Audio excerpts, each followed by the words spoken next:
Bueno, vamos a ver que alguien haga una prueba, nunca la he hecho, pero lo están haciendo en Estados Unidos. Graban la clase en MP3, en audio. ¿Listo? Una vez termina la clase, ese MP3 lo suben a Notebook y Notebook le hace la nota de clase. ¿Ok? Que alguien lo ensaye a ver qué tal funciona. Pero eso sí es subir. Sí, sí. No, el MP3 no. Entonces simplemente grabamos toda la clase en MP3 y cuando terminemos la subimos a Notebook y le pide que le haga las notas de clase. ¿Vale? Y la podemos compartir. Listo, genial. Entonces, porfa, abramos el archivo de ASPE. Vamos a crear un nuevo archivo. Vamos con unidades métricas, sistema químico, nueva simulación.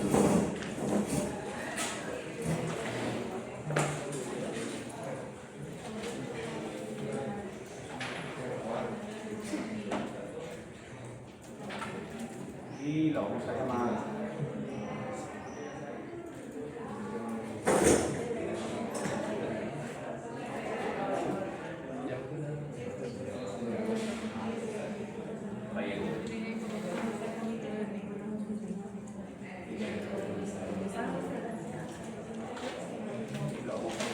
homogénea,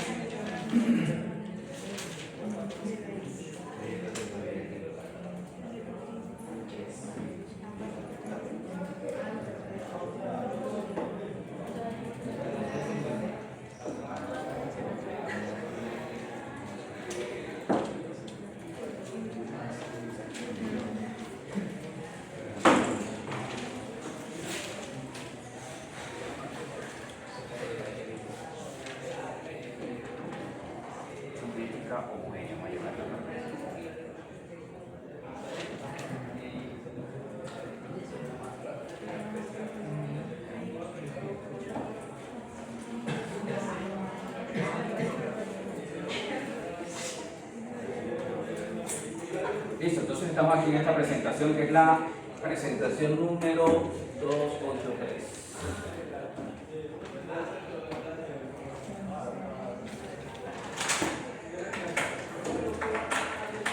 Entonces entramos a los reactores cinéticos.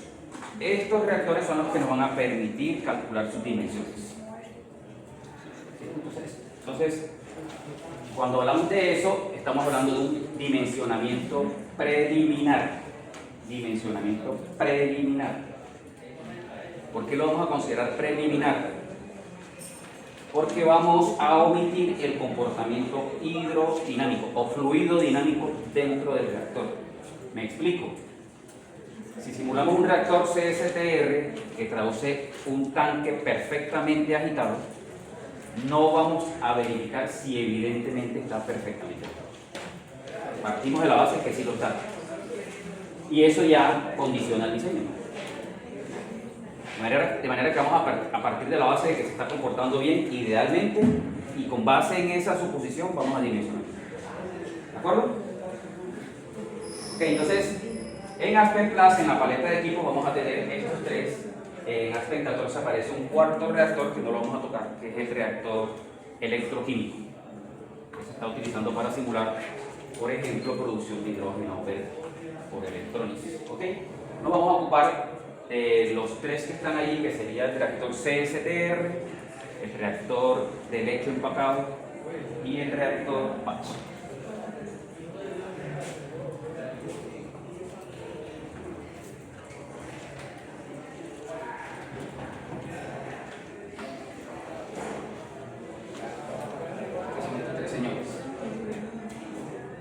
Entonces, el comentario que aparece acá dice que el CSTR modela rigurosamente los reactores de tanque habitado suponiendo que está perfectamente agitado, o sea que no vamos a verificar.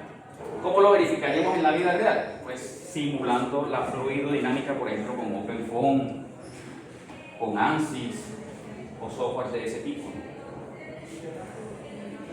El reactor, si bien se llama reactor de flujo tapón, realmente es un reactor tubular. Realmente es un reactor tubular, como lo dice el enunciado. Modelamos rigurosamente reactores tubulares con o sin empaque, o sea, sin sólidos.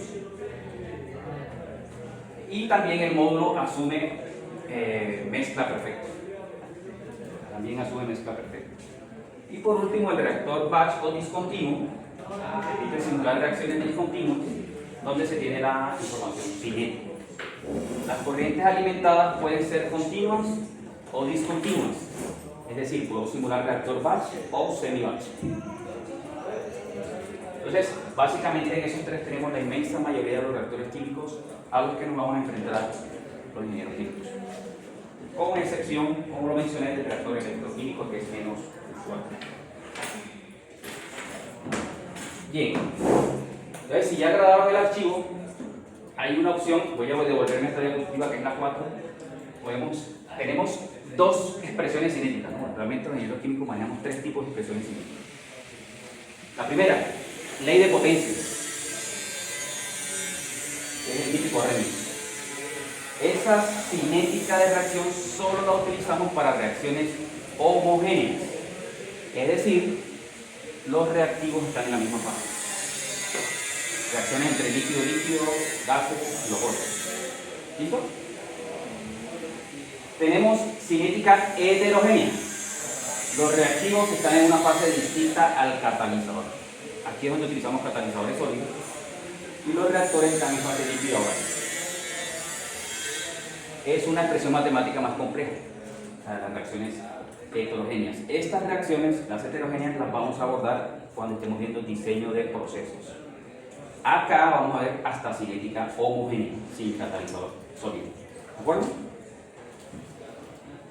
Y por último vamos a tener cinéticas biológicas, que son muy parecidas a las heterogéneas. El catalizador realmente es un microorganismo. ¿De acuerdo? Y teníamos cinéticas de Monod y felizmente no lo vamos a tocar en este curso, lo habrán visto ustedes en sus reactores, pero no se aleja mucho de lo que hacemos con LHH2. Básicamente son cinéticas muy parecidas. Muy bien. Entonces, el enunciado dice que en Aspen, como lo veremos ahora, hay una opción para ingresar la expresión cinética como Power Law, pero si ingresamos por esa opción, lo vamos a ensayar, solamente permite parámetros siempre y cuando la expresión cinética haya sido ajustada en unidades del sistema del sistema internacional. O sea, tenemos una limitación si ingresamos por ahí. Mientras que hay otra opción de ingresarla por cinética general, y ahí la expresión cinética la podemos, o los parámetros cinéticos, los podemos introducir independientes de las unidades. ¿Ok? Con lo cual, pues siempre la recomendación va a ser ingresar por general, no por power law, para evitar confusiones. ¿De acuerdo? Confusiones de unidades. Entonces arranquemos con ese taller. El taller dice, vamos a utilizar el modelo termodinámico SR cuadrado.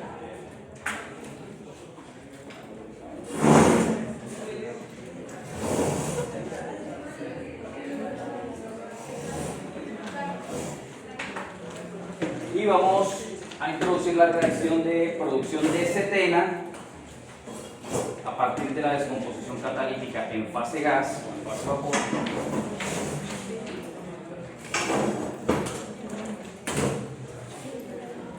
de la acetona.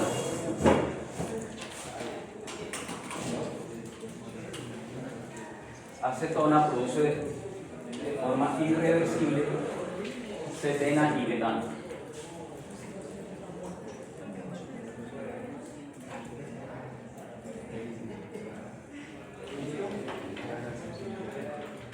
Dice que la reacción es endotérmica.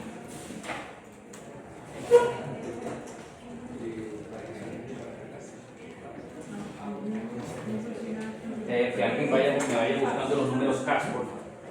Dice, la reacción es el primer orden con respecto a la acetona. Vamos a llamar esta mejor A.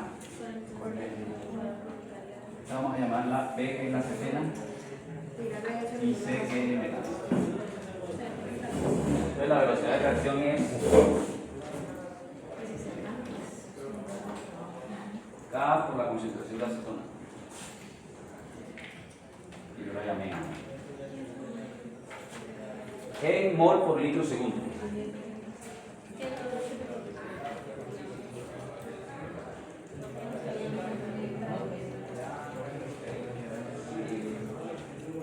Muy bien. Pero recordemos que esta K, que es la constante cinética, es igual a una constante, un factor exponencial menor, porque hablamos de eso, RT, que es el famoso Arrhenius, y que es la famosa, esta es la famosa ley de potencias, y esta expresión de Arrhenius.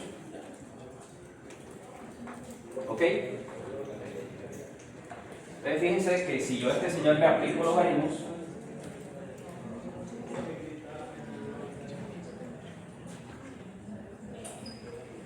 quedaría así,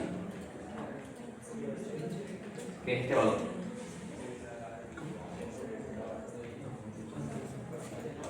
Esto quiere decir entonces que este logaritmo del factor preexponencial vale 34.34.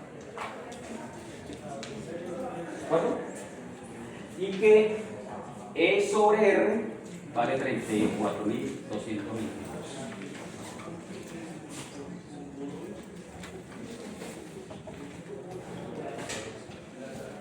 ¿Estamos de acuerdo? Bien, sucede que en Haskell, para introducir los factores cinéticos, entiéndase factores cinéticos, todos los valores escalares que aparecen en la expresión cinética.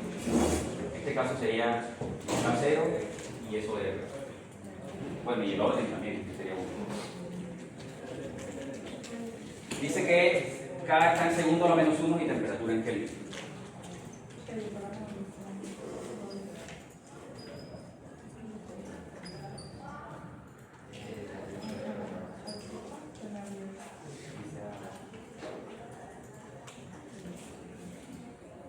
Ok, ¿alguien ya tiene por ahí los números K?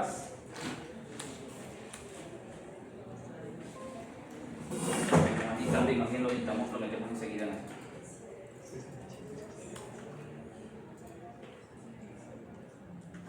El de la acetona es 67, 67 rayos, 64 rayos.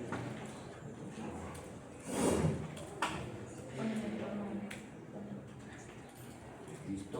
¿El otro? La acetona 463, raya 51, raya 4.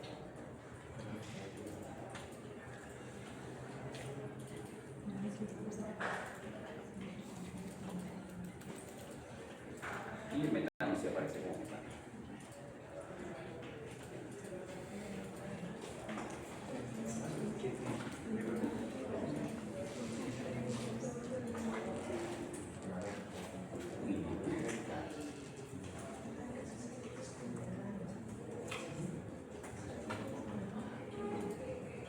Listo.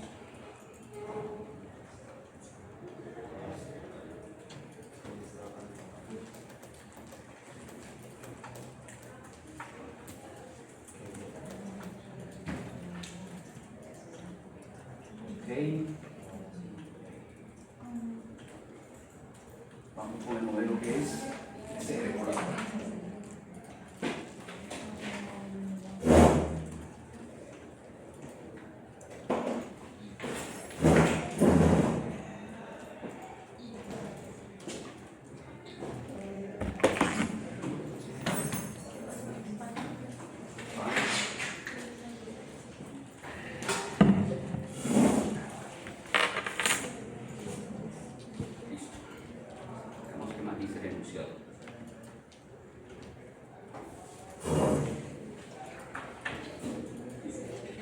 Dice, se desea alimentar 7.850 kilogramos hora.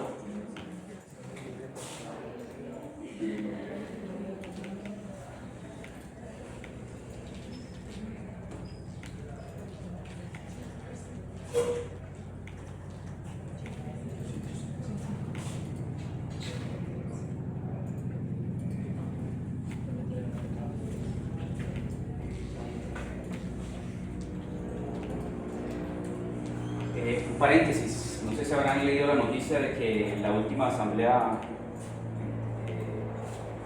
el vicerrector administrativo tuvo un deterioro de la salud, murió ayer. Derrame cerebral.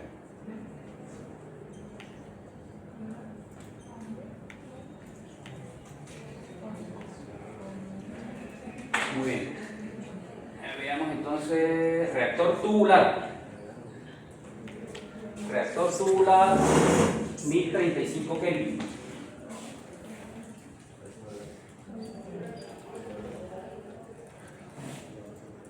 Y 162 kilopascal.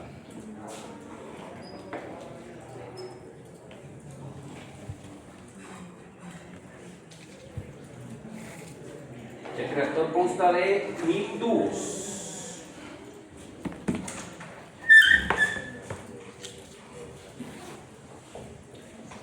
Aquí hay un error en el enunciado. En los reactores usamos tubos, ¿cierto? En los tubos no se especifican con un número de Excel. Eso es para tubería.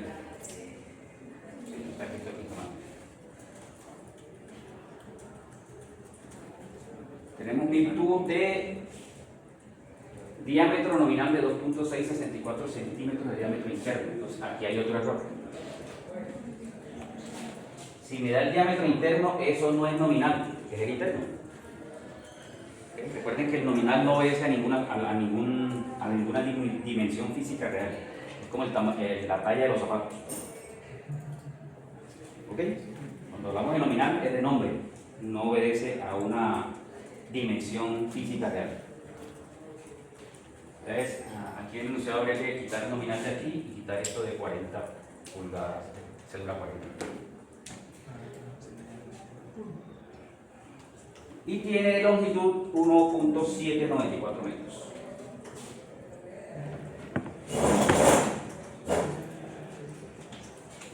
Ok, entonces este tipo de reactores es, guardando las proporciones, muy parecido a lo que es un intercambiador de tubo y corazón. Un cilindro con muchos tubos dentro. Y dentro de los tubos, pues ocurrirá la reacción. ¿Ok?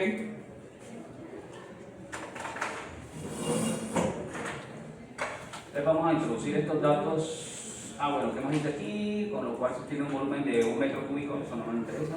Determinar la producción de cetena y el perfil de temperatura.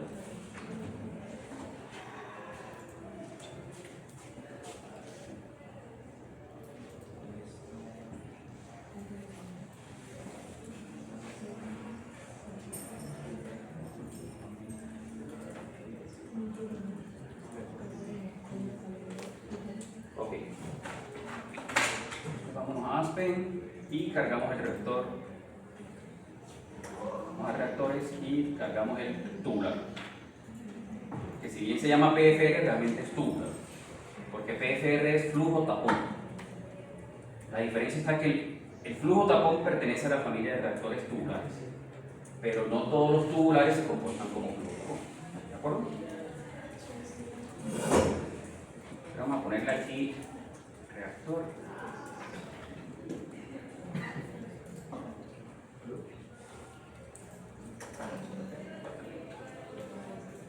Y vamos a introducir el alimento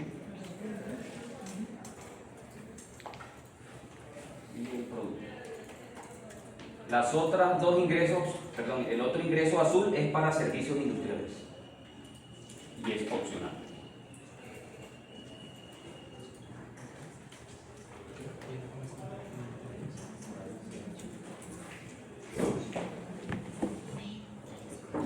De temperatura, ¿cuánto dice? En 35.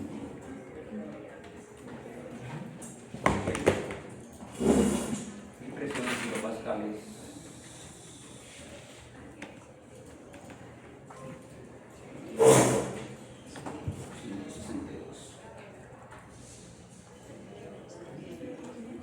¿Cuánto es la presión atmosférica en kilopascales?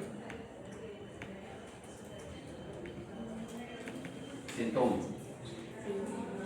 O sea que estamos ligeramente por encima de la atmósfera. Y el flujo nos está dando más.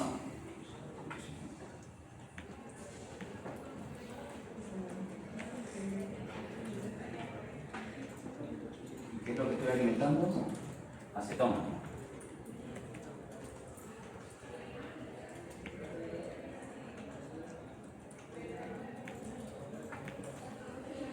¿Están todos? Ahora vamos al reactor.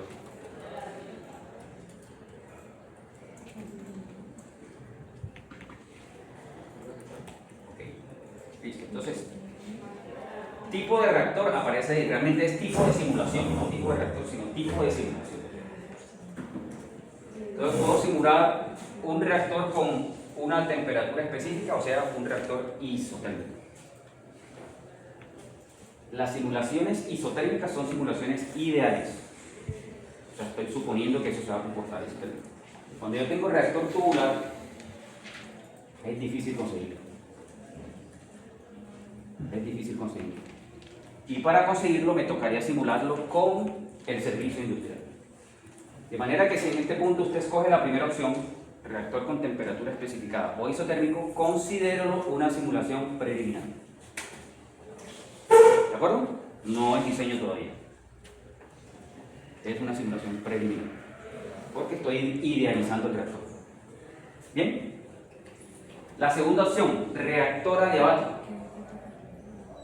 ¿Cuándo lo utilizo? Recuerden que el reactor adiabático es, voy a considerar que los tubos van a estar aislados térmicamente. O sea, anulo por completo el efecto de la carcasa, porque le voy a poner un recubrimiento térmico. ¿Entienden? Bien. ¿Para qué sirve simular un reactor adiabático? Para saber si el reactor no requiere servicio industrial. Es decir, si el calor que produce o necesita la reacción es muy bajo, va a tener poca repercusión sobre la temperatura del reactor. Entonces, si el calor de reacción tiene poco efecto sobre la temperatura de reacción, no le meto servicio industrial. ¿Listo? Y voy a simular, o voy a optar por la segunda opción de simulación para definir eso, si le meto o no le meto servicio industrial. ¿De acuerdo? Hay una heurística que dice,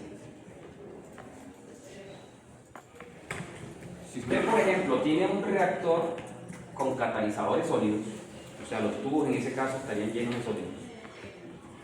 Si la diferencia de temperatura a través del lecho es inferior a 50 grados Celsius, ahorres el servicio industrial. ¿Vieron? Si el delta T a través del reactor es inferior a 50 grados Celsius, ahorres el servicio industrial. Opere lo adiabático. ¿De acuerdo? Esto lo que nos lleva es que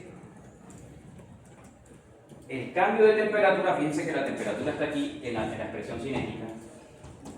La velocidad de reacción es directamente, pues, depende de la temperatura. A mayor temperatura es más rápida la reacción. Si es más rápida la reacción, el reactor que necesita es más pequeño. Y si es más pequeño, es menos costoso.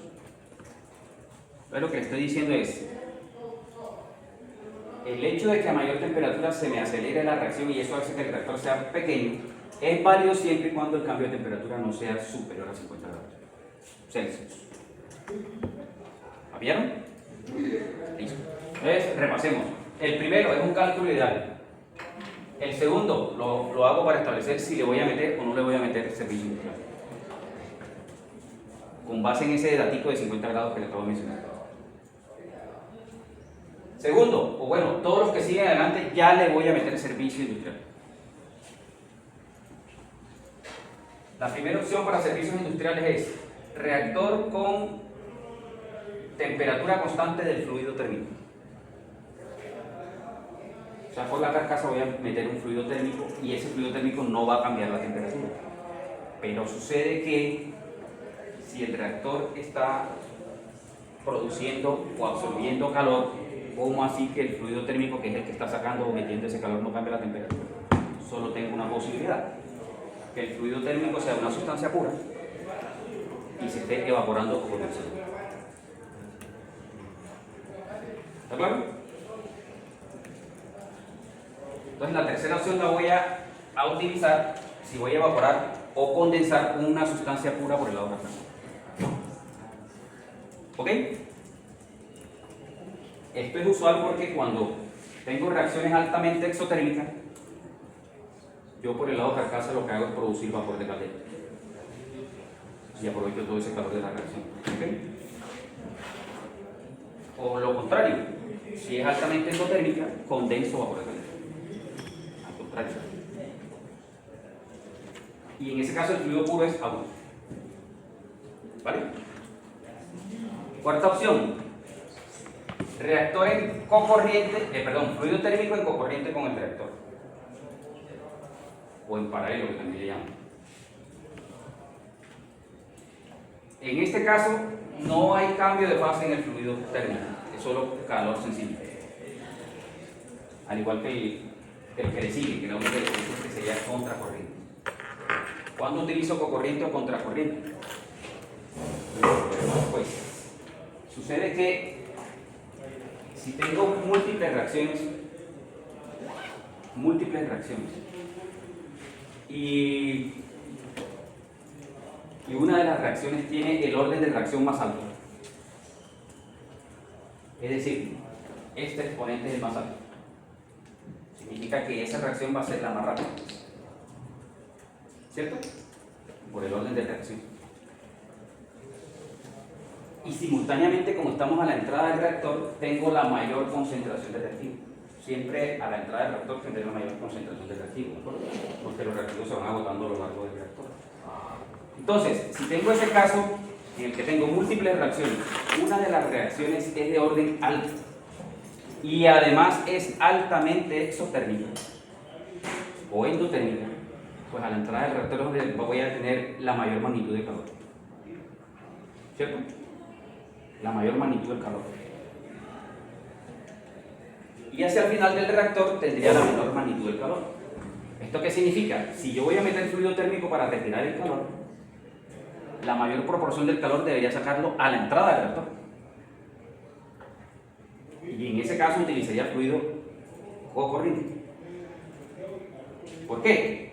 Porque en ese caso la diferencia de temperaturas entre el fluido que está reaccionando y el fluido térmico sería la más alta, el mayor delta T. Como tengo el mayor delta T, el fluido térmico, el calor que está retirando el fluido térmico sería el flujo básico del fluido térmico por el C sub P por ese delta T.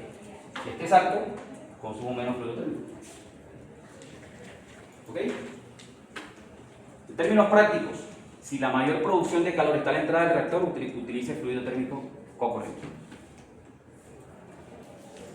¿Sí? En todos los demás casos, contracorriente. ¿Por qué? Porque desde el punto de vista térmico, el diseño en contracorriente es más eficiente que el cocorriente. Pero desde el punto de vista de consumo de flujo de fluido térmico, hay que tener en cuenta el delta. ¿Sí logré confundirlos? ¿Sí? Repito, si la mayor producción de calor está a la entrada del reactor, me entra también el fluido térmico por la entrada. O sea, es cocorriente. Si la mayor producción de calor no está a la entrada, utilice contracorriente. Bueno, en términos sencillos.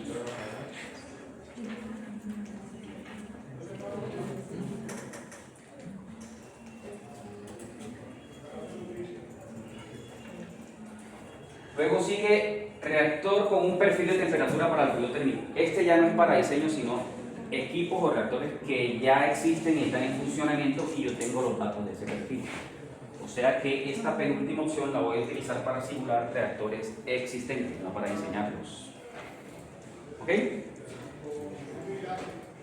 O dicho en otros términos, esa penúltima opción es para evaluar el desempeño de un reactor que ya existe, no para diseñar uno nuevo, ¿vale?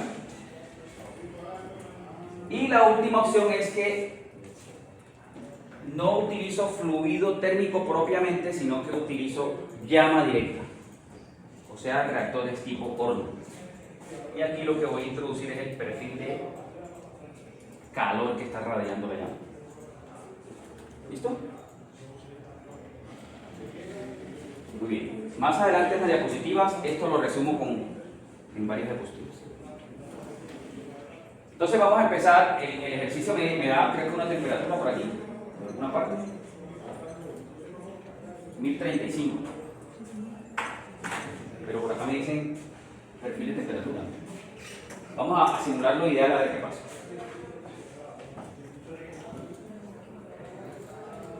Tengo dos opciones. Que tome la temperatura de la corriente que está ingresando al reactor, que está en 1035. O aquí también le pongo 1035. Recomendación: si voy a hacer iteración para establecer cuál es la mejor temperatura, mejor habilite la segunda opción. Para que en la sensibilidad yo itere este valor y no el de la corriente. ¿Vale? Yo lo voy a hacer así. Por si acaso no toca hacer sensibilidad.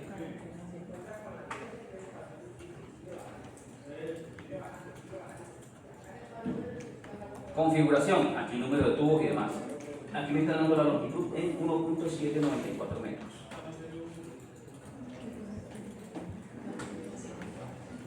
Con diámetro de, diámetro interno de, no lo anoté. ¿Usted lo tiene ahí? Creo que me lo dieron en centímetros. 2.64.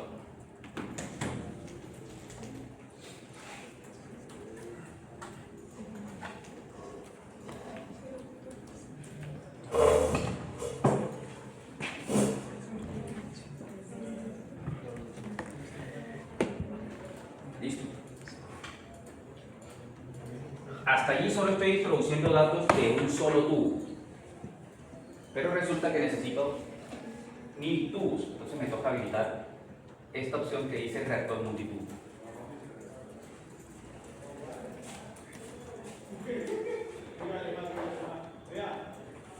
Y vamos a poner los 1000 tubos. ¿Listo?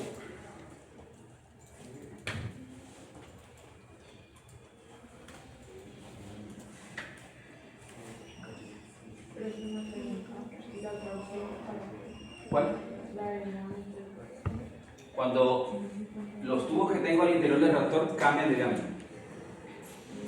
Por ejemplo, que yo pueda tener reacciones múltiples y si de pronto al final del tubo se dan otras reacciones, pero el reactivo es líquido. Al comienzo los otros reactivos eran gas. Si hay líquido necesito más diámetro. ¿Sí? O puede darse también porque los productos que se están, por ejemplo, que yo tenga reactivos líquidos y los productos son gases. Entonces, en la medida que se produzcan gases necesito más diámetros para atacarlos. Entonces, me toca cambiar el diámetro de los tubos. Sí. Son casos menos habituales de los que encontremos tubos con un diámetro. Muy bien, la reacción es en fase gas, entonces aquí dejo habilitado solamente ese vapor. ¿Listo? Y ahora vamos a introducir la estequiometría de reacción y la cinética de reacción. La parte nueva, vamos a ir grabando esto. ¡Dibujo TM! ¿Hola técnico? Estaba sufriendo contigo. Porque me había dicho que balance materia y energía no era. Y yo no lo encontraba porque no pasó. Pero lo que di cuenta fue con el profesor López Millonarios. Ay, no sé por qué me pone.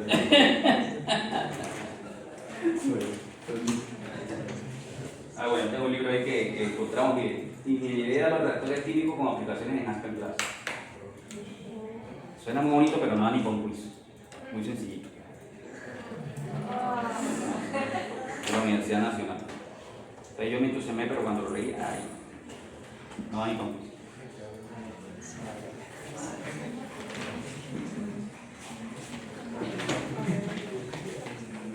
Muy bien, entonces vámonos con las reacciones.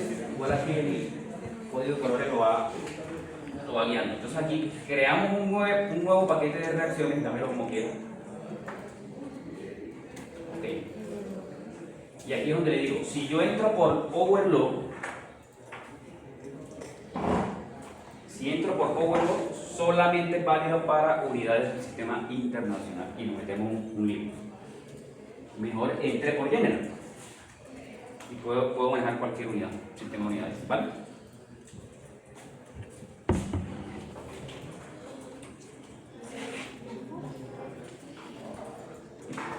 Listo, hasta ahí ya está todo en azul. al crear este paquete de reacciones R1, se me habilita una carpeta de reacciones por acá que debe estar en rojo, ¿sí la pillan? R1. Este es el que acabamos de crear. Bueno, vamos allá y ahí es donde vamos a introducir los parámetros cinéticos.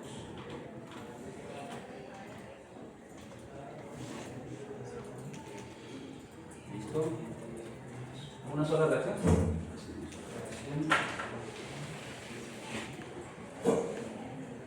Nombre, póngale el nombre que quiera, Setena tal vez. Y es ley de potencia. ¿Qué otras opciones tengo? Todas las demás.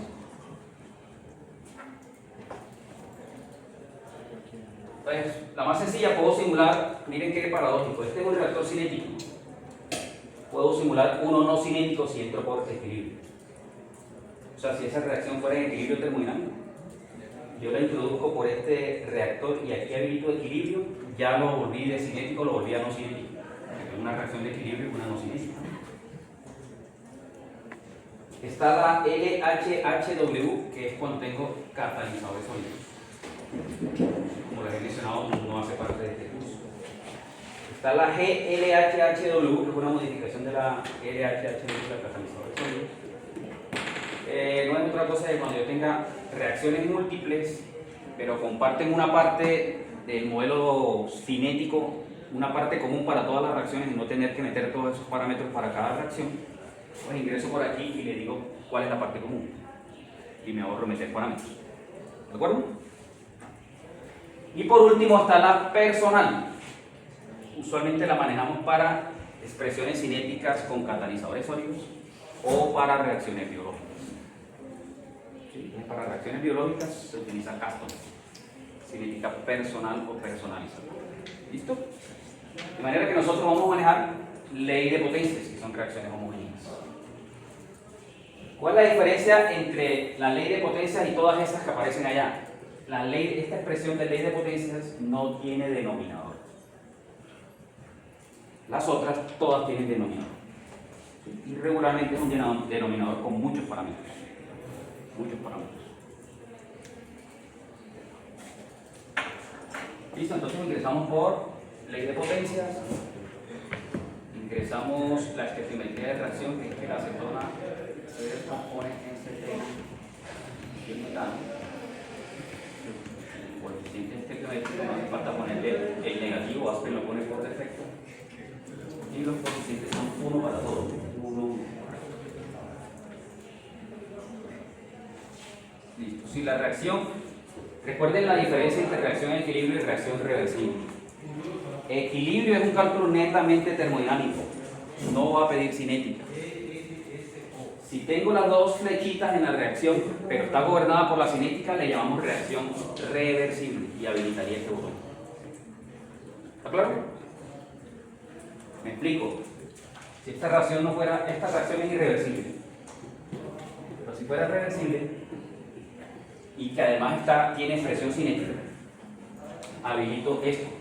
Reversible, es la diferencia entre reversible y equilibrio. En ambos casos, en equilibrio y irreversible, voy a tener la reacción directa y la inversa. La diferencia es que una reacción en equilibrio termodinámico no está gobernada por cinética, mientras que la reversible está gobernada por la cinética, pero afectada por la termodinámica. ¿Está claro? Esa es la diferencia. ¿Logré confundirlos? Es decir, si yo tengo una reacción cinética con estas dos flechas y en fase gas, lo que le estoy advirtiendo a Aspen es decirle, ojo, que aquí aplica la leche. Si no se la habilito, no tenga en cuenta la leche. Y ese es un cambio rotundo. ¿Sí la pillan? Entonces, en este caso, no aplica leche atelier porque la reacción es irreversible, de manera que ese botón lo mantengo deshabilitado. ¿Vale?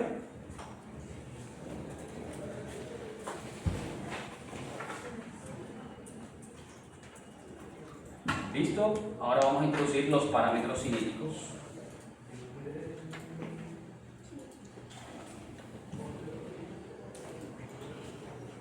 Entonces, aquí tengo factor preexponencial, energía de activación con sus unidades, unidades para la velocidad de reacción, y unidades para el factor de concentración. Empecemos por el primero. Factor preexponencial.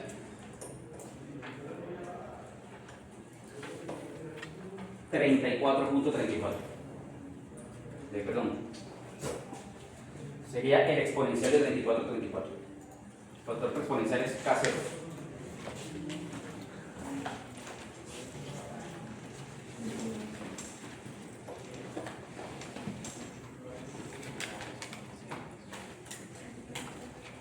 Voy a poner aquí asterisco para no confundirnos.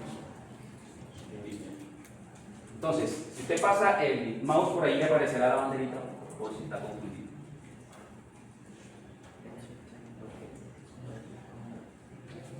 Factor preexponencial. O sea, de la expresión de Arrhenius, ¿cuál es el escalar? ¿Ok? Pero el enunciado me lo da en forma logarítmica. O sea que me toca SK, el factor exponencial,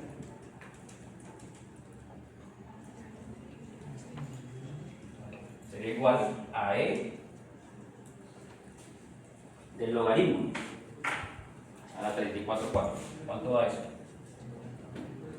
34,34. 8.197 por 10 a la 14. O sea que este es el dato que hay que introducir allá.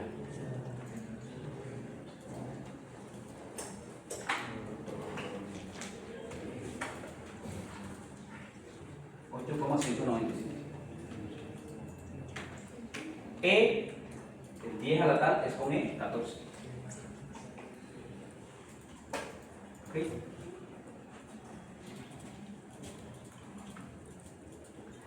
¿Me vamos? Ok. Por defecto aquí tiene un N, que es otra forma de expresar las cinéticas de reacción, es una forma modificada de Arrhenius. Ahora lo veremos más adelante. O sea que ese N déjenlo por defecto si estoy utilizando el Arrhenius normalito, el que siempre hemos manejado. Es decir, este factor exponencial por un exponencial de energía de activación. Energía de activación, ojo que depende de las unidades. Me dan 34.222, pero ojo que aquí está dividido por R. ¿Cuánto es el valor de R para estas unidades? Dice aquí que la velocidad de reacción es mol litro segundo. ¿Cuál sería el valor de R?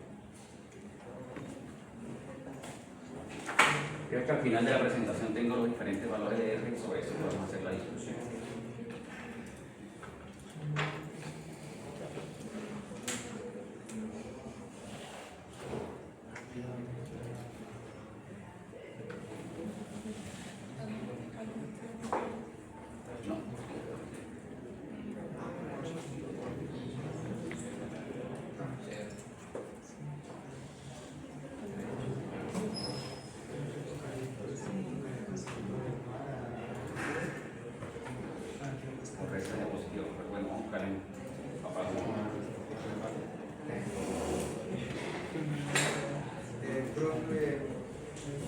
¿Serviría este de .08314 va litro sobre mol Kelvin? Eso, vamos a hacer la discusión aquí. Tengo una planita completa por aquí. Esta.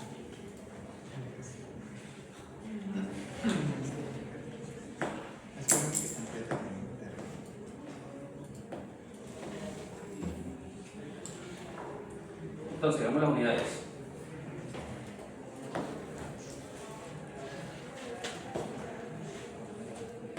Temperatura está en Kelvin y mol litro.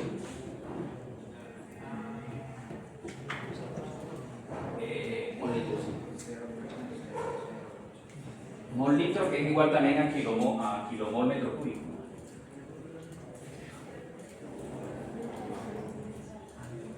El mismo valor. A ver qué unidades tengo acá.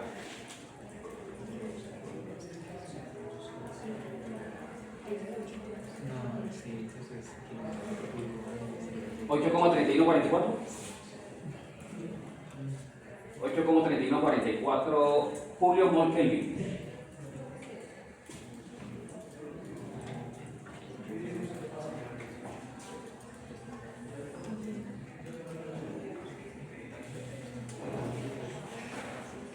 5, más cercano al 5 que al 4. Julio mol Kelvin. ¿Estamos hasta ahí? Según eso, ¿cuánto vale E? ¿Y en qué unidades?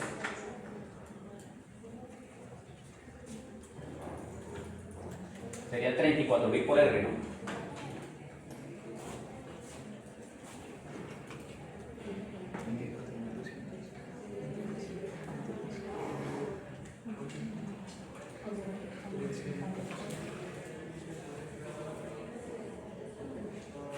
Sería 284.538.2. 284.000 ¿qué? 538.82. 2.8. ¿Qué unidades? Julio mol. Sería usualmente mejor kilojulio kilomol porque no encuentro julio mol. Da lo mismo, exacto. Pero vamos a hacer y vamos a introducir esos datos. Primero escogamos unidades. Aquí aparece julio kilomol, kilojulio kilomol. Kilojulio kilomol es igual que julio mol, ¿cierto? ¿Estamos de acuerdo con eso? Entonces colocamos estas unidades para el valor que acabamos de calcular. 284. 538. 0.8. ¿Estamos de acuerdo todos?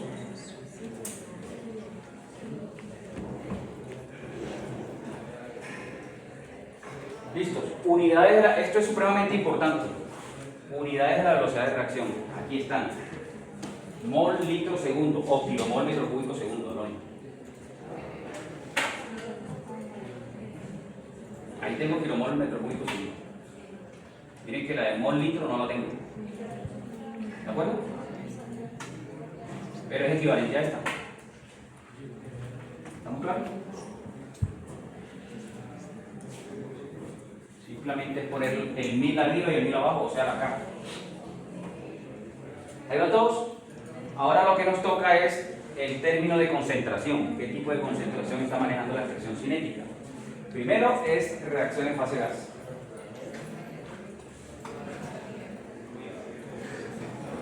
Aquí lo tienen como un favor. Luego, la base para la concentración, mol por litro. ¿No me acuerdo? ¿Qué molaridad? ¿Pero qué otras aparecen? Pues presiones parciales, molalidad, fracción molar, fracción másica, concentración másica, fugacidad y coeficiente, fugacidad y coeficiente de actividad que le llaman aquí gamma. ¿Qué más me pide? La velocidad de reacción está en términos másicos o volumétricos. Litro, volumétricos. Ahí está, por ejemplo. Y orden de reacción. Primer orden con relación a la acetona. Aquí, acetona, exponente 1. ¿De acuerdo?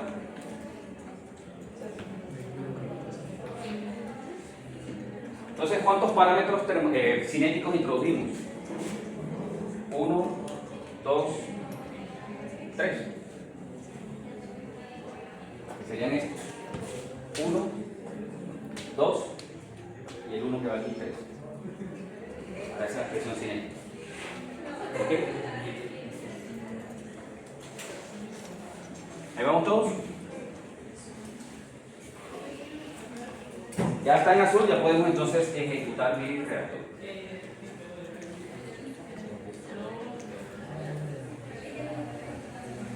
Voy guardando esto.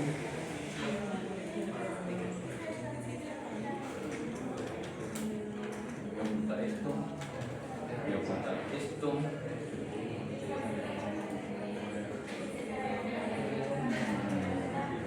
Me interesa ver.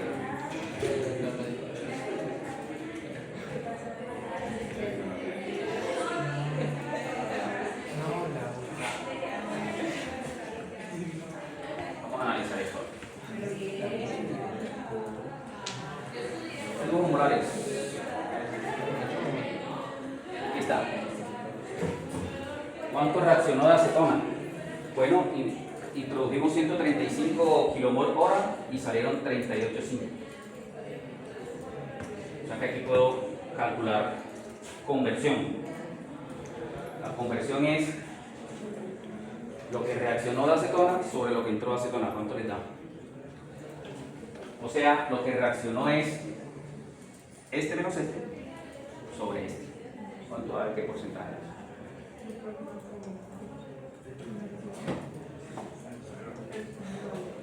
¿Qué razón?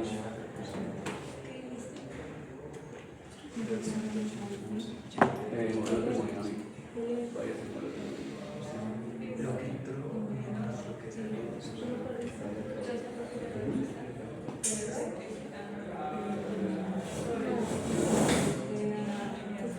sería una diferencia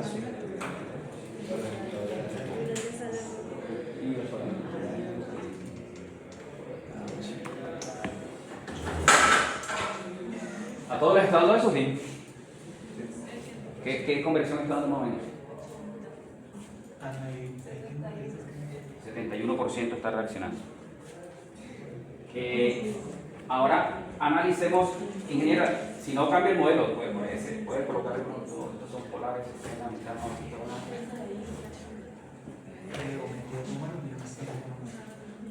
RK suave, tonto.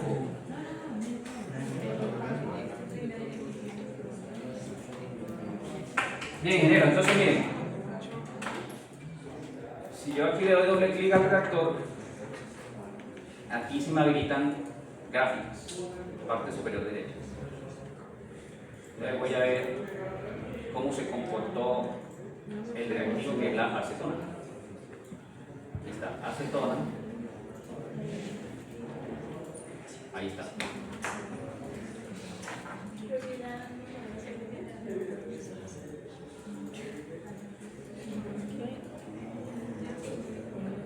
Entonces aquí está fracción molar de acetona a lo largo del reactor.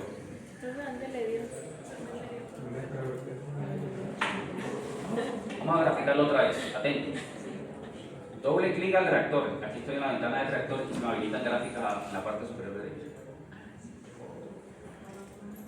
Composición del acetona. ¿Listo? Yo puedo manipular esa gráfica o editar esa gráfica, por ejemplo, fíjense que aquí no está arrancando desde cero y eso puede confundirlo, porque uno pudiera pensar que el primer golpe de vista es que toda la acetona reaccionó, pero no, esto no es cero. Yo puedo cambiar aquí que no arranque de ese valor. Ojo aquí en formato. En formato es que edito. No arranque en 0.15 sino en 0. ¿Ok? Entonces evidentemente no reaccionó toda la acetona.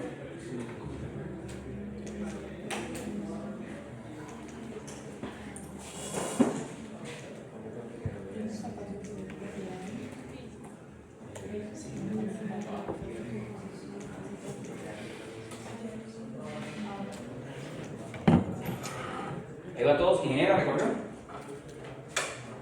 ¿Ya cambió el modelo? ¿No?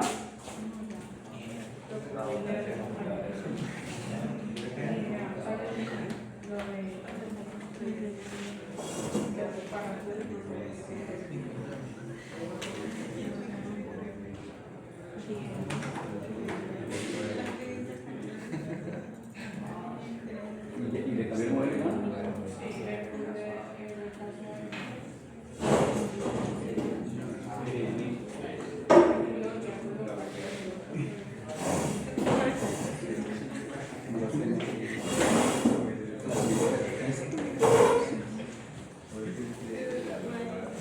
Listo, ingenieros, ahí vamos, ¿no? Recuerden, este cálculo es preliminar porque lo estoy considerando isotérmico. ¿Vale?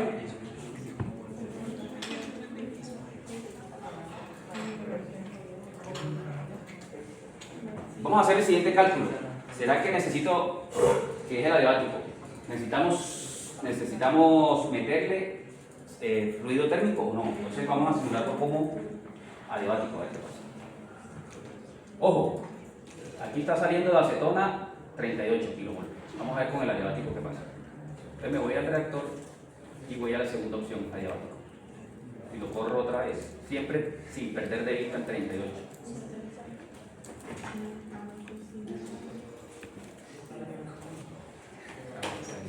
Se aumentó la producción. Se cayó la producción. No, se cayó, perdón, está saliendo más. Se cayó la producción. ¿Por qué se cayó la producción?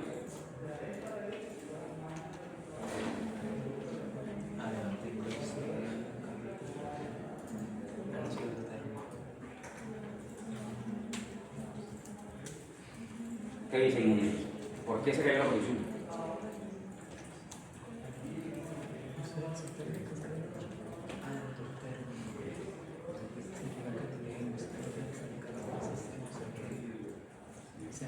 Grafiquen el perfil de temperatura.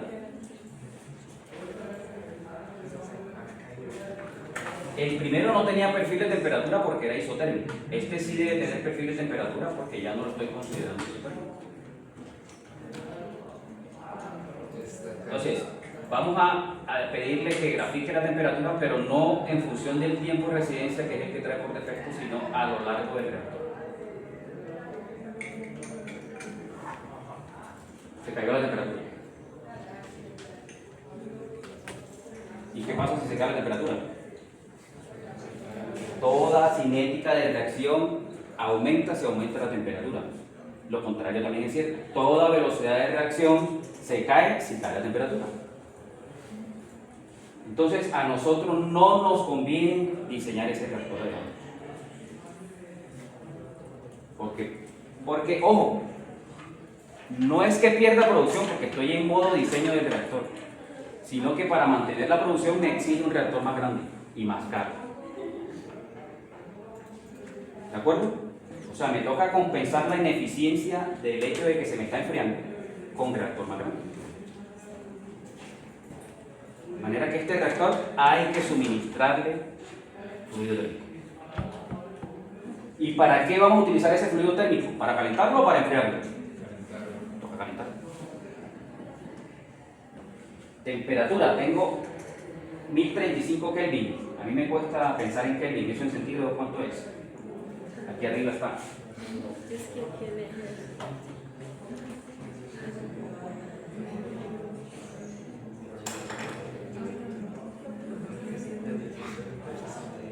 760, más o menos 760 grados Celsius. Listo, ahora le traslado la pregunta a ustedes, ingeniero. Estamos diseñando. ¿Cómo diablos calentamos eso hasta 760 grados Celsius? Entonces vámonos a las heurísticas. Para variar, vámonos a las heurísticas.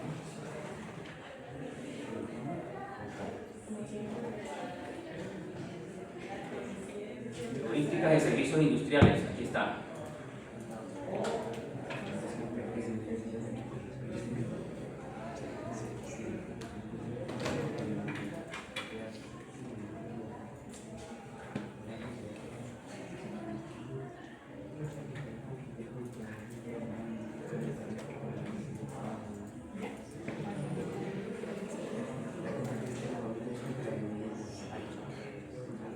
Esta es la primera diapositiva.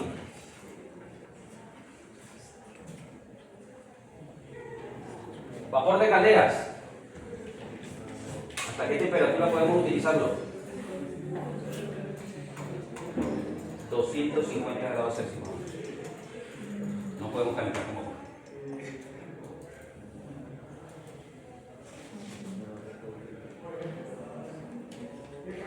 Combustibles, fluidos térmicos. Para fluidos térmicos, aceites provenientes del petróleo hasta 315 grados Celsius.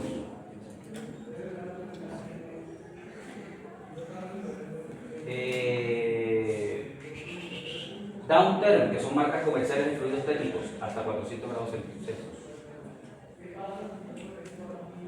Sales fundidas, hasta 600 grados Celsius. Necesitamos 760. ¿Qué es lo único que nos queda? Fuego directo o electricidad. La electricidad está prohibida en las plantas químicas para calentamiento. Muy caro. Solo es válido para siderúrgica.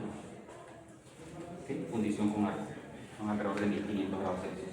¿Por qué sí es válido para siderúrgica y no para plantas químicas?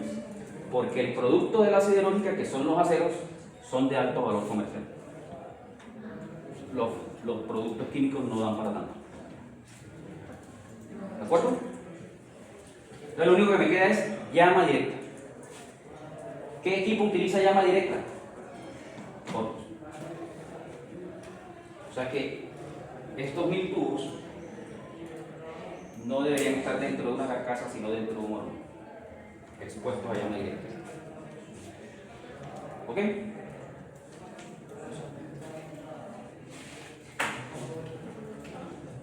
A propósito, veamos cómo funcionan esos hornos.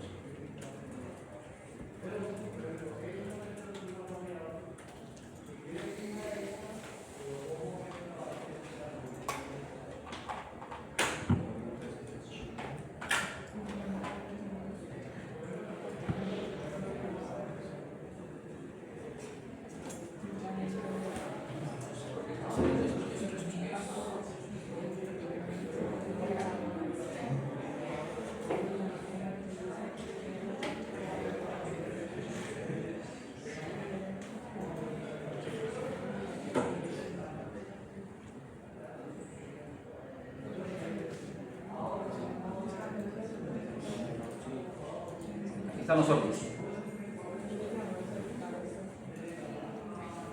Fire heater. Entonces los hornos convencionales operan con llamas y un serpentín de tubo. Diámetro máximo de estos tubos 4 pulgadas, recuerdo. 4 pulgadas. Sin embargo, esto no es un banco de tubos de 1000 tubos. Este es un solo tubo que va a ser serpentín. O sea que este diseño de horno no me sirve. ¿Está claro? Pero sí hay otro diseño de hornos que utiliza banco de tubos, que es el que sigue. Se llaman hornos tipo convección. Hornos de convección. Entonces, miren, acá sí puedo poner un banco de tubos. La diferencia es que acá está el quemador, aquí está la llama. Aquí tendría la llama. ¿Listo? Esto es un ventilador, o sea que por aquí estoy metiendo aire para la llama, para la combustión. Y el calor se está transfiriendo al banco de tubos por convección, contacto de los gases de combustión con los tubos. ¿Vale? Mientras que el horno convencional era con llama directa. ¿Quedó claro? Entonces mi reactor debería ser algo como esto. Y si eso es cierto, hay una lista que me dice cuánto calor se puede transferir en cada uno de esos hornos.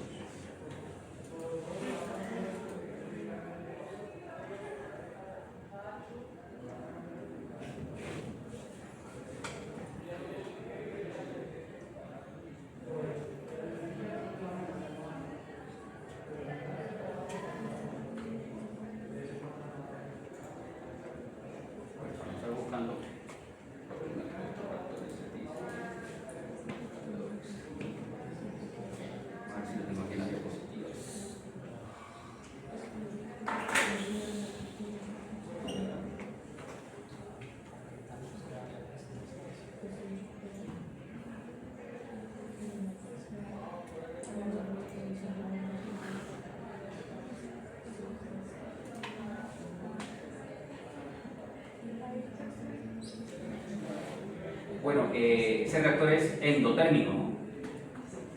Porque cuando lo simulé adiabático se enfrió. Está chupando calor. Está chupando calor para calentar.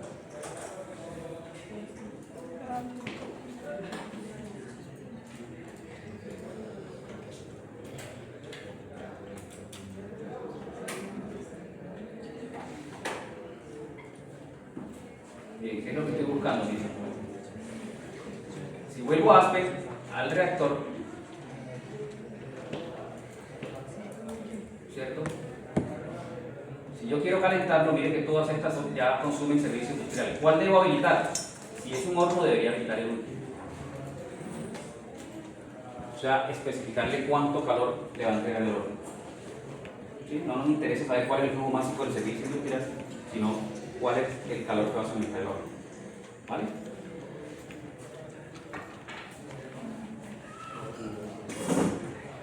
¿Y qué valor? Mire que aquí está unidades de calor por área de tubos. ¿Cuánto calor? Eso me lo da la heurística. Al menos el máximo calor que puede entregar un horno. A ver qué dice. ¿A ustedes también les sale eso? Para averiguar qué está pasando ahí.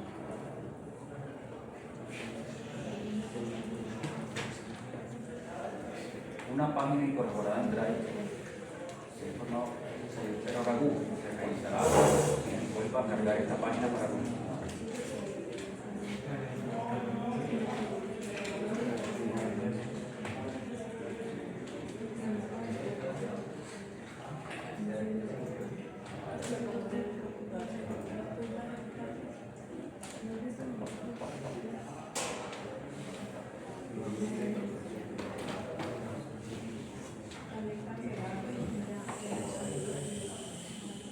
Mire, esta heurística que le dice, para hornos convencionales la zona radiante, es decir, cuando el tubo está expuesto directamente a la llama directa, el calor radiante puede ser hasta de 12.000 metros por hora por pie cuadrado. O sea, ya me da un dato.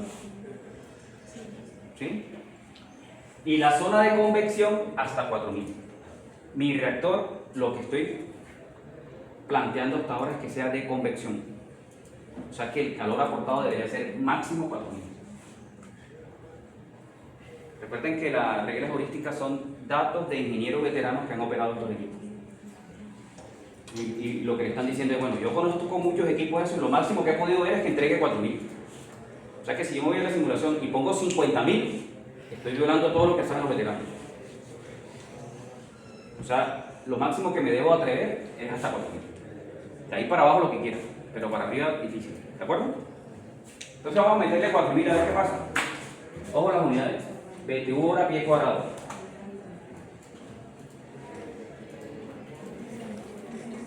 Aquí, BTU hora pie cuadrado, ahí está.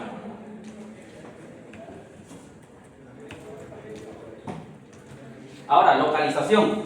Esta es la fracción de la longitud del tubo. 0 es a la entrada del tubo, el alimento. 0,5 es la mitad del tubo y 1 a la salida del reactor. ¿Vale? Yo podría colocar aquí 0, 0,5 por ejemplo, y 1. El dato máximo 4.000. Si me excedo, le empiezo a bajar.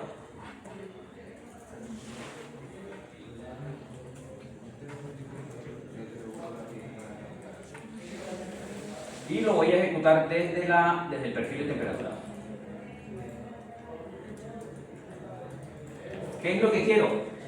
Suministrar el calor suficiente para que esto se comporte más o menos isotérmico. ¿Vale? ¿Por qué quiero que se comporte isotérmico?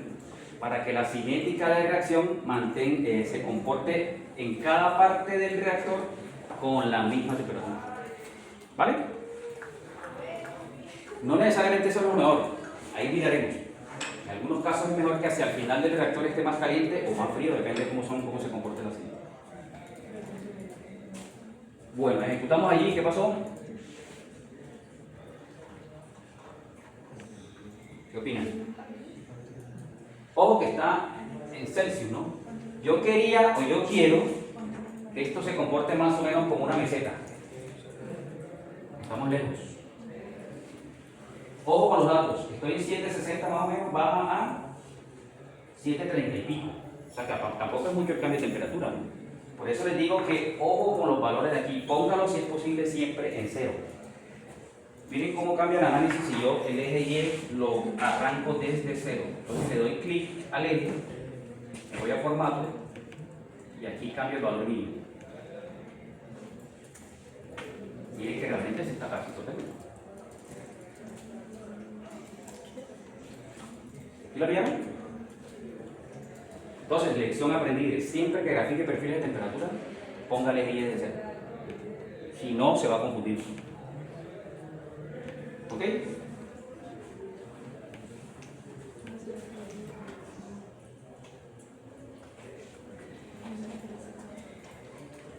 O sea que en principio uno pudiera asegurar que un reactor con este diseño que estamos proponiendo funcionaría. No estamos violando ningún logístico. El equipo existe, verdaderamente existe.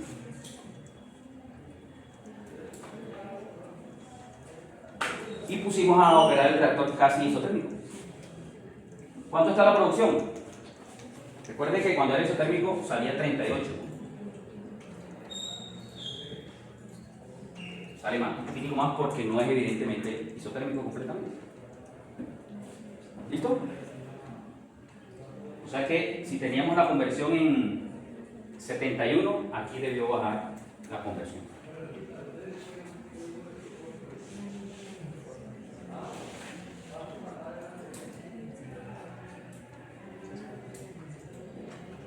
¿Está claro, ingenieros? Bien. Entonces, sintetizando. El simulador es una herramienta. Todo lo que usted proponga tiene que verificarlo con heurística. El equipo existe. Los valores para transferencia de calor existen porque están reportados en heurística. ¿Ok? Y el comportamiento o desempeño del reactor es aceptable o no. Allí, aparentemente, podría mejorarse. Vamos a graficar nuevamente conversión. Me voy al reactor.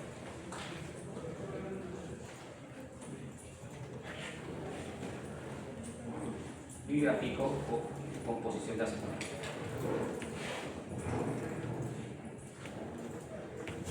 Bien. ¿Dónde estuvo la mayor velocidad de reacción? La velocidad de reacción en esta gráfica es la pendiente de la curva. La mayor conversión. Y luego se retardó un poco. Y casi que mantuvo la velocidad de reacción constante hasta el final.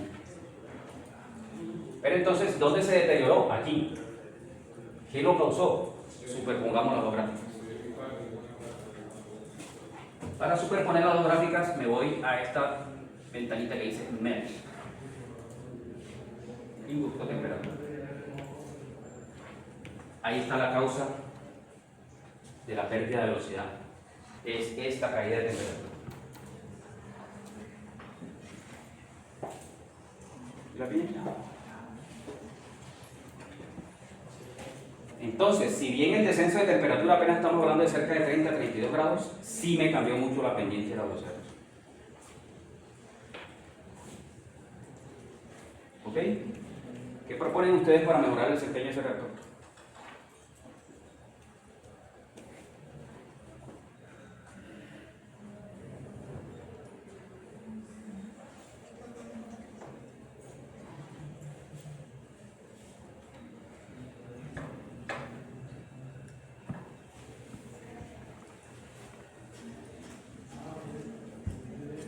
Quizás colocar otra que le lleve el calor ahora a punto 25 de la distancia.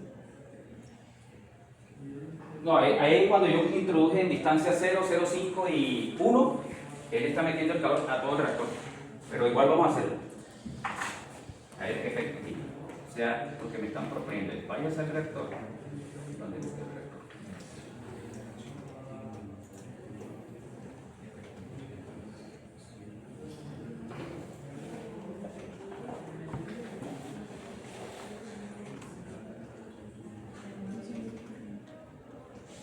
Y meta aquí 0.25,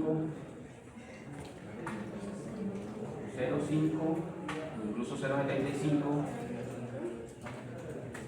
y 1. 4.000,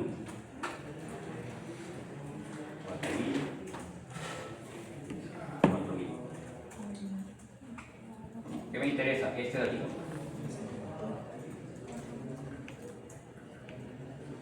No cambió, o sea, cuando yo le metí los tres datos, Aspen está tomando es para todo el reactor. ¿Ok? Profe, una pregunta. ¿Y eso no significa que sea bueno que la pendiente sea? En lo posible mantenerla lo más inclinada posible. Eso significa velocidad de reacción alta en el perfil de composición. Obviamente, siempre esa pendiente va a declinar por efecto de la concentración, no solo por temperatura, porque a lo largo del reactor este siempre está bajando. Pero uno quisiera que eso fuera más o menos moderado hacia el final y no de un totazo a la entrada. ¿Sí? ¿Qué propone, ingeniero?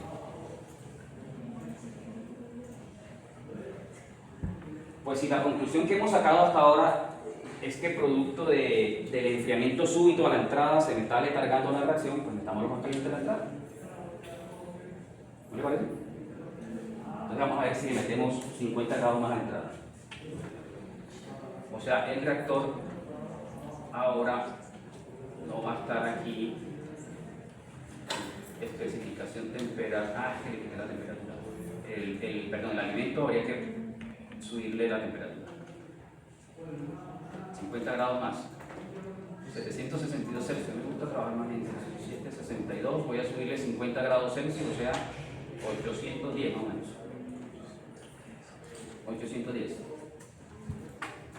Luego tenemos que verificar que estos 810 en audísticas me digan que sí se alcanzan esas temperaturas en esos hornos. Y voy a correrlo desde la gráfica.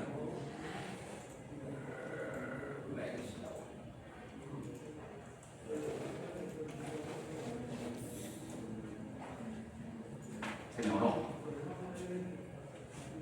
¿Sí? Miren que temperatura 810 cayó a 700, ahora es más alto el delta T. ¿Sí? Ahora se enfrió más a la entrada, pero como estaba más caliente, la temperatura a la que llegó es casi cerca a la otra estaba en 730 y pico. ¿Sí? Y mejoramos producción. Entonces uno diría, bueno, pues ¿hasta cuánto puedo calentarlo? Váyase otra vez a la holística de hornos a ver cuánto es la máxima temperatura que puedo manejar ahí. ¿De acuerdo?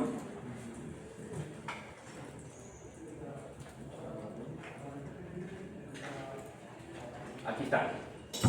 Dice: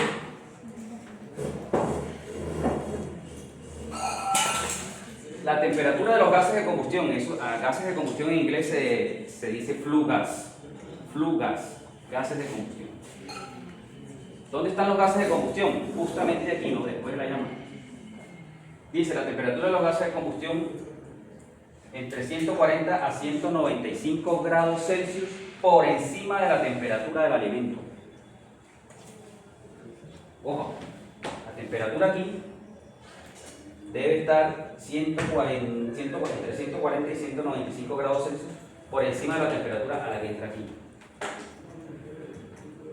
¿Sí? Bueno, para los que no conocen hornos, esta se llama zona radiante, esta se llama zona de convección, pero recuerden que el horno que vamos a utilizar es el otro.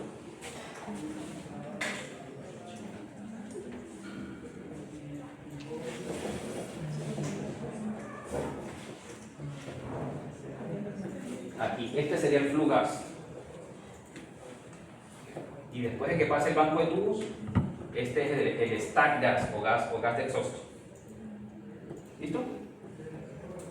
Entonces este debe estar hasta 195 grados Celsius más caliente que el que está aquí dentro. Y el que está aquí adentro es mi reactor. En este momento lo tengo en 810 grados Celsius. O sea que los gases de combustión deberían estar cerca de 1000 grados Celsius. ¿Ok?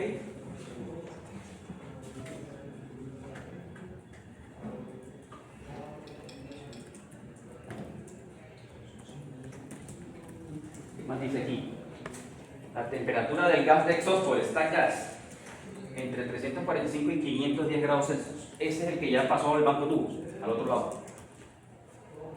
hasta 500 grados Celsius.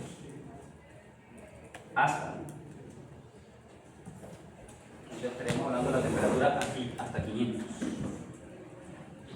más o menos.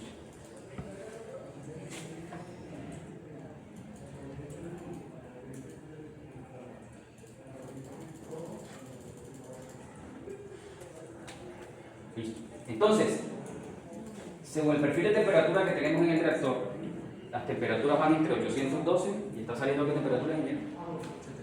Baja a 740 y luego sube otra vez a 766. y estoy escalentándolo, ¿cierto? O sea que los gases de combustión en todo momento deben estar por encima de todas esas temperaturas. Porque el fluido caliente es el gas de combustión, ¿de acuerdo? sea que es imposible que esto salga 500. Aquí siempre debe estar por encima de la temperatura de lo que está ocurriendo dentro del reactor. ¿Ok? Bueno, la heurística hasta ahí llega, no me dice más. Pero sí es cierto, también habrá otras heurísticas, hay otras heurísticas. Los hornos en la zona radiante van entre 1000 y 2000 grados Celsius, se puede conseguir. ¿Sí? ¿Cómo se manipula o cómo se opera el quemador para modificar la temperatura de los gases de combustión? Aire de exceso. Entonces, si usted maneja mucho aire de exceso, se le va a 1000 grados, incluso menos. Si le recorta el aire de exceso, se le sube la temperatura de los gases. O sea que eso se puede conseguir. ¿Listo?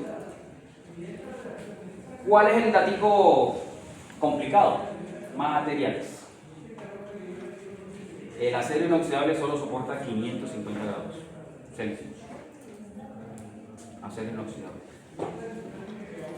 Y por encima de esa temperatura me toca aleaciones con níquel, que valen hasta 5 veces más que el acero inoxidable.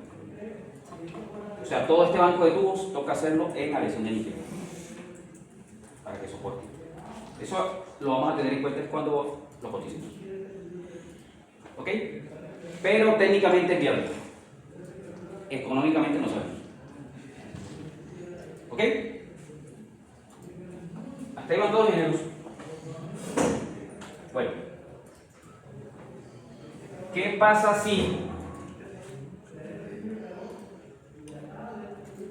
ok.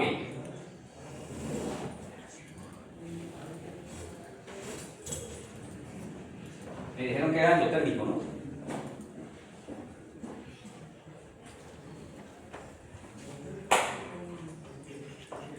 ¿Qué pasa si hago los tubos más largos? Simúlenlo con el doble de la longitud.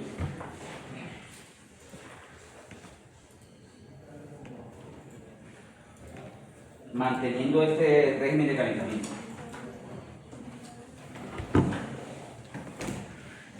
Lo que les estoy pidiendo es que nos vayamos al reactor y aquí en configuración nos coloquemos 1.790, el doble cuánto es 1.8, 3.6 más o menos.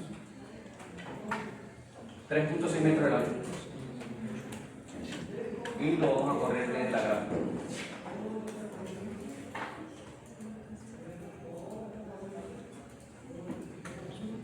Miren que aquí se quedó corto, ¿cierto? Si esto les ocurre a todas, ¿les ocurrió esto? Váyase a formato, le habilita, por ejemplo, le clic a la gráfica, le habilita, por ejemplo, Square Plot y luego lo habilita otra vez y no pasa nada. De composición. Vamos otra vez.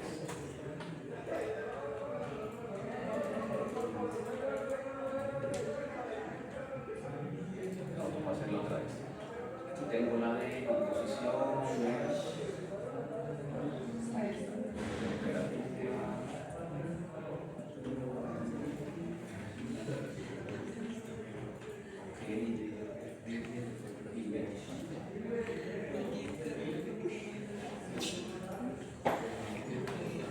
¿Qué pasó?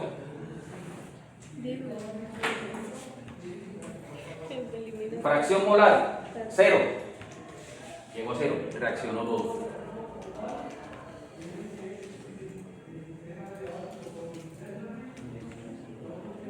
¿Sí la pillan? O sea, el diseño propuesto en términos de longitud estaba equivocado. El reactor tiene que ser más largo. ¿De acuerdo?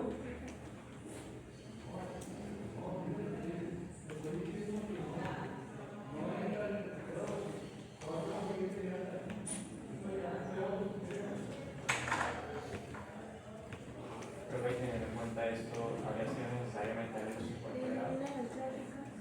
Si volvemos a la temperatura, volvamos a la temperatura original, posiblemente no llegue a 0. Hagámoslo. La temperatura original era 768.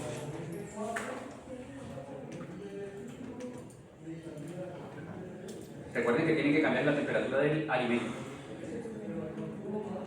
762. Y lo vamos a correr desde la gráfica.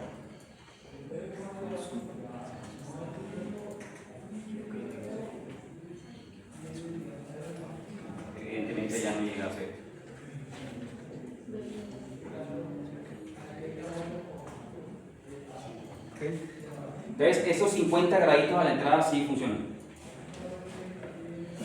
¿Ok? Entonces, ingenieros, cuando estamos hablando de diseño del reactor, así sea preliminar, porque no estamos teniendo en cuenta la fluidodinámica, algunos parámetros de diseño, o mejor, cuando hablamos de parámetros de diseño, son parámetros propios del equipo.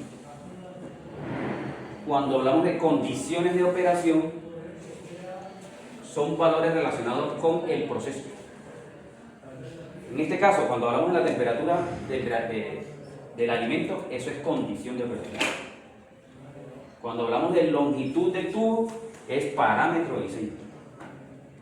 Parámetros asociados al equipo, condición asociado al proceso. Pero en cualquier caso, cuando hablamos de diseño del reactor, estamos hablando de la combinación de las dos cosas. Porque una depende de la otra. O sea, el parámetro de diseño me va a dar un buen desempeño si la condición está bien ajustada. ¿Ok?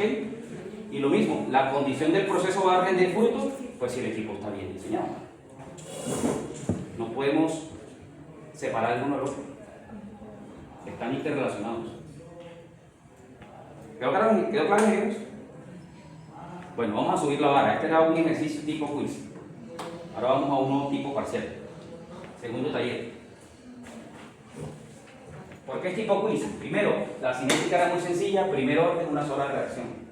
¿Qué pasa si tengo múltiples reacciones reversibles? Usted ahora altera una cosa y puede que le mejore una reacción, pero le mejore otra. Porque están múltiples. Entonces, el análisis vuelve un poco más complejo. ¿Sí?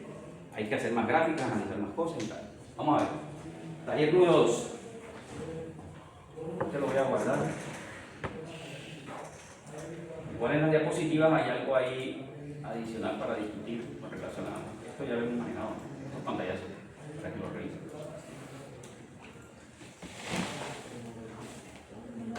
Bueno, aquí para diferenciar tres cosas de los reactores tubulares. Tenemos tres